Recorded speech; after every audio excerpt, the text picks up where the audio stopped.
Hey all, this is Dr. Hartley with another assignment description video, and in this one I'd like to talk about the reading quizzes that we'll have.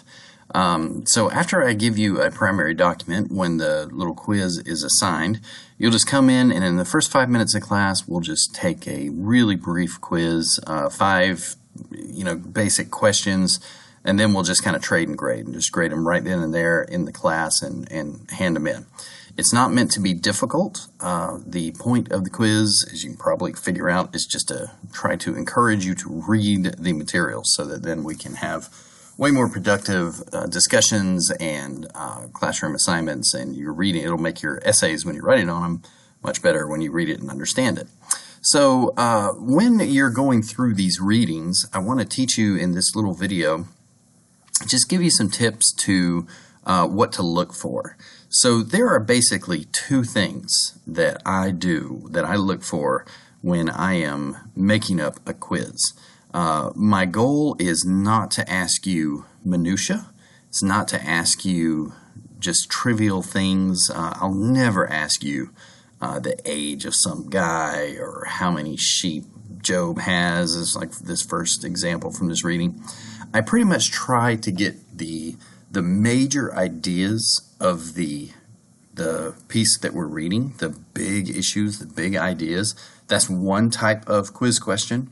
And then the other type of quiz question are things that are memorable. And these can especially be things that are gross or bizarre or tragic or shocking, those types of things. I love those types of questions.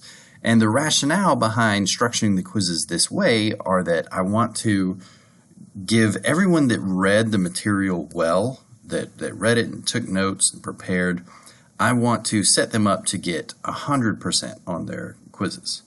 On the flip side, if you didn't read the material, I want to set it up to where it's really difficult to answer the questions.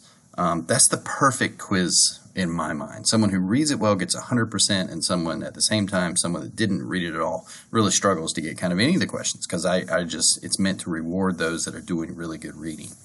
It's not an enormous part of your grade. You're not meant to get all the questions correct. They'll always be out of, I'll give you 5 questions, it'll be out of 4, I'll give you 6, out of 4, out of 5. So as you're going through and you are taking notes on the primary document, that's the one that's in 2 columns and it sounds like it's thousands of years old, which it is, you'll be taking notes. That's part of the note-taking assignment. And then we're going to come in and you'll just have that quick, brief quiz. The first semester, I'm going to actually let you use your notes, which you'd think would make the quizzes easier, but then I also have to ask slightly more complicated or detailed questions because I know that you've got the materials there in front of you. And then the second semester will transition to just closed notes quizzes where there's no notes and you're just taking the quiz in the morning. So that's it, pretty easy, just a basic reading quiz in the first 5 minutes of class. Thanks.